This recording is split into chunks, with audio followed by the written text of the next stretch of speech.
إن الحمد لله نحمده ونستعينه ونستغفره ونعوذ بالله من شرور أنفسنا ومن سيئات أعمالنا من يهده الله فلا مضل له ومن يضلل فلا هادي له وأشهد أن لا إله إلا الله وحده لا شريك له وأشهد أن محمدا عبده ورسوله يا أيها الذين آمنوا اتقوا الله حق تقاته ولا تموتن إلا وأنتم مسلمون يا أيها الناس اتقوا ربكم الذي خلقكم من نفس واحدة وخلق منها زوجها وبث منهما رجالا كثيرا ونساء واتقوا الله الذي تساءلون به والأرحام إن الله كان عليكم رقيبا يا أيها الذين آمنوا اتقوا الله وقولوا قولا سديدا يصلح لكم أعمالكم ويغفر لكم ذنوبكم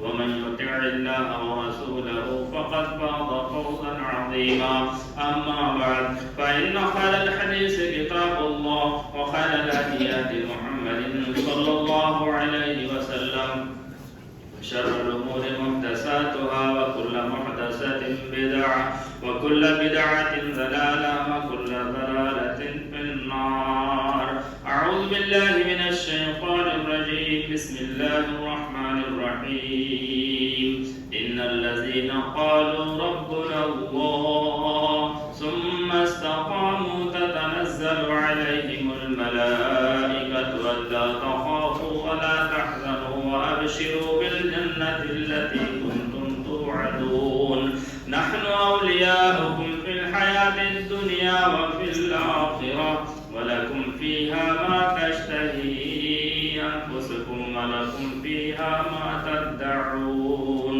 نزلا من غفور رحيم. تمام قسم کی حمد و ثنا بزرگی اور بڑائی اللہ وحدہ لا شریک کے لیے لائق اور سزاوار ہے، جس اللہ تبارک و تعالی نے ہمیں اور آپ کو اللہ کے آخری نبی محمد رسول اللہ صلی اللہ علیہ وسلم کے امتی ہونے کا شرف بخشا۔ بے شمار درود و سلام نازل ہو تمام انبیاء علیہ السلام پر، خصوصاً اللہ کے آخری نبی محمد رسول اللہ صلی اللہ علیہ وسلم پر۔ رب العالمین کی بے شمار رحمتیں نازل ہوں ان پاک باز ہستیوں پر جن کی محنت، قربانی اور کوشش سے اللہ تبارک و تعالی نے اس دین کو ہم تک پہنچایا۔ محترم بزرگوں، عزیز نوجوان دوستوں اور پیارے بچوں، خطبہ مسنونہ کے بعد سورہ حامیم فصلت کی 2 آیتیں میں نے آپ کے سامنے تلاوت کی ہیں۔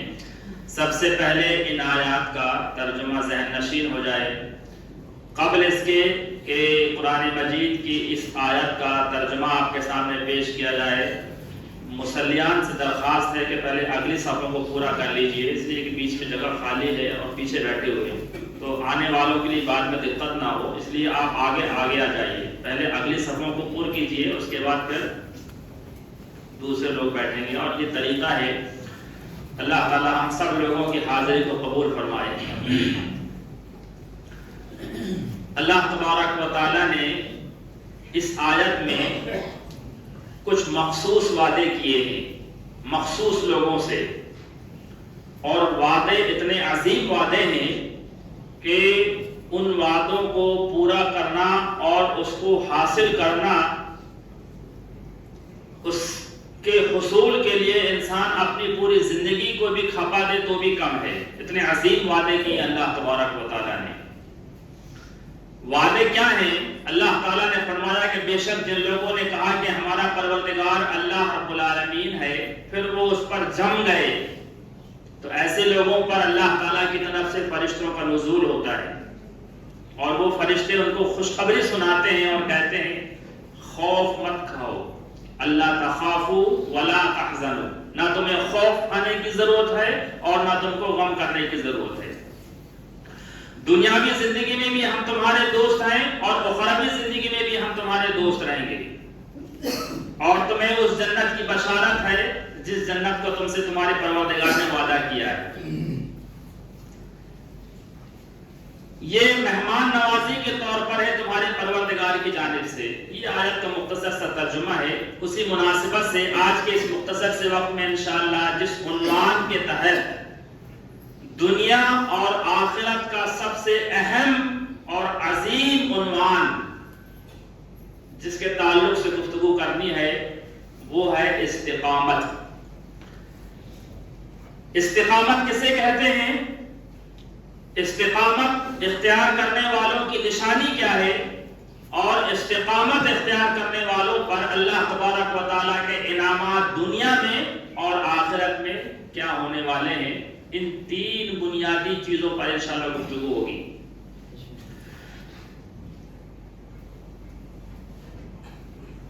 آپ نے دیکھا ہوگا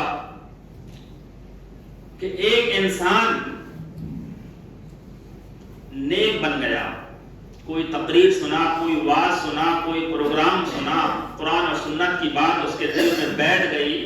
اب وہ انسان نیکی کے راستے پر آ گیا، نمازوں کا پابند ہو گیا، قرآن مجید کی تلاوت کرنے لگا، اللہ کے راستے میں خرچ کرنے لگا.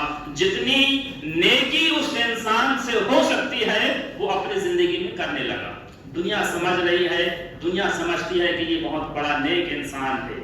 یہ زندگی چلتی رہی. پھر اچانک ایسا ہوا کہ وہ انسان اس راستے سے ہٹنے لگا. دھیرے دھیرے نمازوں سے بھی دور ہونے لگا، قرآن کی تلاوت سے بھی دور ہونے لگا، حلال اور حرام کی تمیز کا فرق بھی اس کی زندگی سے ہٹنے لگا. اور دھیرے دھیرے وہ انسان جو نیکی کے راستے پر آیا تھا اس راستے سے وہ انسان دھیرے دھیرے ہٹنے لگا. ایسی حالت سے پیارے نبی جناب محمد رسول اللہ صلی اللہ علیہ وسلم نے پناہ مانگی ہے. اللہ نے ہدایت دیا ہے، نیک راستہ بتایا ہے، صراط مستقیم اللہ تعالیٰ نے دیا ہے، قرآن اور سنت کے راستے پر چلنے کی توفیق دیا ہے. اب اس راستے سے انسان دھیرے دھیرے ہٹنے لگا. ایسی حالت سے پناہ مانگی ہے اور بڑی پیاری دعا سکھائی ہے. وہ دعا ہم کو اور آپ کو پڑھنا چاہیے، جس کو یہ پڑھنا ہے کم سے کم اس کو یاد کر لینا چاہیے. وہ دعا کیا ہے؟ اللہم انی اعوذ بک من الحول بعد القول. اے اللہ تعالیٰ، نیکی کے راستے پر آنے کے بعد غلط راستے پر جانے سے میں تیری پناہ چاہتا ہوں. نیکی کا راستہ انسان کر رہا ہے لیکن وہ اس پر ثابت قدم نہیں رہتا، اس پر وہ جمے نہیں رہتا، بلکہ کچھ دنوں تک کرتے رہتا ہے اور وہ انسان پھر اس پر ہٹ جاتا ہے. میرے بھائیوں اور عزیز نوجوان دوستو، پیارے نبی صلی اللہ علیہ وسلم دیکھو، دنیا کی زندگی میں ہر انسان کو کچھ نہ کچھ غم لاحق ہوتے ہیں. کسی انسان کو اولاد کا غم ہوتا ہے، اولاد بگڑ گئی. کسی انسان کو فقیری کا غم ہوتا ہے، مال کا غم ہوتا ہے، بیماری کا غم ہوتا ہے. بے شمار غم انسانی زندگی میں لاحق ہوتے ہیں. بہت ساری فہرست ہے غموں کی. لیکن دو قسم کے غم ایسے ہیں جو احادیث میں بیان کیے گئے ہیں. ایک تو دنیا کا غم اور ایک ہے آخرت کا غم. اب ایک انسان جو صرف دنیا کے غم میں مبتلا ہے، مال آنا چاہیے، حلال ہو یا حرام ہو اس کو کوئی تمیز نہیں، بس مال آنا چاہیے، صحیح طریقے کی کوئی فرق نہیں، جس طریقے سے اور لوگ دنیا میں زندگی بسر کر رہے ہیں. اب یہ انسان صبح سے شام تک بس اسی کوشش میں لگا ہوا ہے کہ بس زیادہ سے زیادہ مال حاصل کیا جائے، عیش و عشرت کی زندگی گزارا جائے. اسی غم میں وہ انسان مبتلا رہتا ہے. تو ایسے شخص کے تعلق سے پیارے نبی صلی اللہ علیہ وسلم نے فرمایا اللہ تعالیٰ اس شخص کی مدد نہیں کرتا. اس کے مقابلے میں وہ انسان جو غم آخرت کا غم کھائے ہوئے ہے، وہ یہ چاہتا ہے کہ اللہ تعالیٰ میں وہ کون سا عمل کروں، اس عمل کو کرنے کے بعد اللہ مجھ کو جنت میں پہنچا دے، اللہ مجھے آخرت میں کامیاب کر دے. صبح سے شام تک وہ انسان اسی غم میں مبتلا ہے کہ میں وہ کون سا نیک عمل کروں، تلاش کروں کہ میں اس عمل کرنے کے بعد اللہ کی جنت میں چلے جاؤں. جس انسان کو آخرت کا غم ہو، آخرت کی فکر ہوگی، پیارے نبی صلی اللہ علیہ وسلم نے فرمایا کفاہ اللہ سائر همومی. دنیا کے جتنے غم، جتنی پریشانیاں، جتنی ٹینشن انسان کو ہوتے ہیں، سارے غموں سے اللہ تبارک و تعالیٰ اس کو آزاد کر دیتا ہے. اللہ اکبر. اس لیے دعا کریں اللہ تعالیٰ ہم سب لوگوں کو آخرت کا غم اختیار کرنے کی توفیق عطا فرمائے. سب سے بڑا غم پیارے نبی صلی اللہ علیہ وسلم کو استقامت کا تھا. اب آئیے استقامت کسے کہتے ہیں؟ استقامت کا آسان سا ترجمہ اس کا مطلب یہ ہے کہ حافظ ابن حجر اسقلانی رحمۃ اللہ علیہ نے بخاری شریف کی شرح میں یہ تعریف لکھا ہے. استقامت کسے کہتے ہیں؟ هي الکنایۃ عن التمسک بامر اللہ سبحانہ وتعالی فعلا وترکا. اللہ تعالیٰ نے جن کاموں کو کرنے کا حکم دیا ہے انسان ان کاموں کو کرنے پر پابند ہو جائے. غور سے سنیے، پوری تقریر کا خلاصہ اس عبارت کی تشریح کو سمجھنے میں سمجھ میں آئے گا آپ کو. جن کاموں کو اللہ تبارک و تعالیٰ نے کرنے کا حکم دیا ہے اس کام پر انسان قائم ہو جائے، مضبوط ہو جائے، جم جائے، اور جن کاموں سے اللہ تعالیٰ نے منع کیا ہے ان تمام کاموں سے انسان اپنے آپ کو روک لے، اسی کو استقامت کہتے ہیں. اور حضرت علی رضی اللہ عنہ نے اس کی تعریف یہ بھی بیان کیا ہے، استقاموا علی محبتی و عبودیتی فلم یلتفت یمنۃ ولا یسرا، کہ استقامت یہ ہے کہ اللہ کی محبت میں ثابت قدم ہو جاؤ، جم جاؤ، اس کی عبادت میں جم جاؤ، پھر دائیں بائیں مت دیکھو. اس کی نشانی کیا ہے؟ اس کی نشانی ہم غور کریں، اللہ کی محبت پر ثابت قدم رہنا. مؤذن نے اذان کی آواز پکاری، حی علی الصلاۃ، اے دنیا کے انسانوں کامیابی کی طرف آؤ. ہم کاروبار میں مگن ہیں، دکانوں میں بیٹھے ہوئے ہیں، وقت ضائع کر رہے ہیں، اللہ کی محبت نہیں ہے ہمیں. زبانی محبت کا کوئی اعتبار نہیں. سلف صالحین میں ابو حسان عطیہ رحمۃ اللہ علیہ کے تعلق سے آتا ہے کہ یہ سونار تھے اور لوہے کا کام، یہ سونا بنایا کرتے تھے. سونا بنانے کے لیے جب یہ بھٹی پر بیٹھتے اور اپنے اوزار کو اٹھاتے تاکہ میں اس سونے کو میں اس کو ماروں، اس کے اوپر وزن اس کو ماروں اور اس سے جو ہے میں کسی قسم کا ہار یا کوئی چیز بناؤں، جیسے ہی اپنے ہاتھ کو اوپر اٹھاتے اللہ اکبر کی آواز سنتے کانوں میں، اس ہتھوڑی کو وہ زمین پر بھی نہیں مارتے، اس سونے پر بھی نہیں مارتے اور فوراً اللہ کے گھر چلے جاتے. یہ ہے اللہ کی محبت پر ثابت قدمی. ہے ہمارے پاس؟ غور کیجئے، اللہ کی محبت پر ثابت قدم، اس کی عبادت میں ثابت قدمی. اس کی نشانی یہ ہے، ایک طرف اللہ کا حکم ہے یہ چیز جائز نہیں ہے، ہماری اپنی محبت ہے، خاندان والوں کی محبت ہے، رشتہ داروں کی محبت ہے. انسان اگر ساری محبتوں کو قربان کر دے اللہ اور اس کے رسول کی محبت پر تو یہ سمجھ لیجیے کہ استقامت کی دلیل ہے. اور دین پر ثابت قدم رہنے والوں کے تعلق سے اللہ تبارک و تعالیٰ نے بڑی فضیلت بتائی ہے. یہ تو استقامت کی تعریف ہو گئی.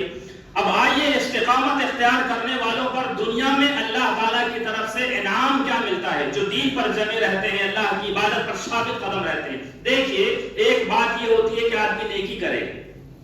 وقتی طور پر آپ نے دیکھا ہوگا کہ جوش میں آ کر، جذبے میں آ کر انسان نیکی کرنا شروع کر دیا، کچھ دنوں تک کرتے رہا، پھر اس کے بعد نیکی کرنا ہی چھوڑ دیا.